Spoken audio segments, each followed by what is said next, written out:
নানা ফিতনায় আমাদের সন্তানরা কিন্তু আক্রান্ত হচ্ছে। আমাদের সন্তানরা সোশ্যাল প্ল্যাটফর্মের ফিতনায় আক্রান্ত হয়েছে, Android phone, tab, gadget culture যেটাকে বলা হয়, ওটার দ্বারা আক্রান্ত হয়েছে। পারছি না আমরা তাদেরকে তুলে নিয়ে আসতে। আমাদের সন্তানরা এখন আর সকালের সালাত পড়ে না, আমাদের সন্তানরা এখন কোরআন পড়তে পারে না। আপনিই তো পারেন না বাবা, আপনিই তো পারেন না, আপনার স্ত্রী পারে না, সন্তানকে আপনি কিভাবে কোরআন শেখা দেবেন?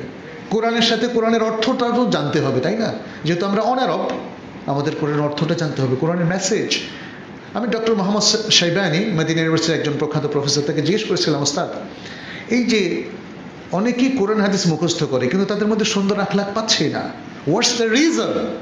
উনি বললেন, because they memorized the text of the Quran and the text of Hadith, but they are missing the education of the Quran and the education of Hadith, of Sunnah. Quran এবং সুন্নার যে এডুকেশন, শিক্ষা, যে তারবিয়া, যে প্রশিক্ষণ, মুসলমানদের বহু মানুষ সেটাকে মিস করছে। সেই এডুকেশনটা তারা পাচ্ছে না।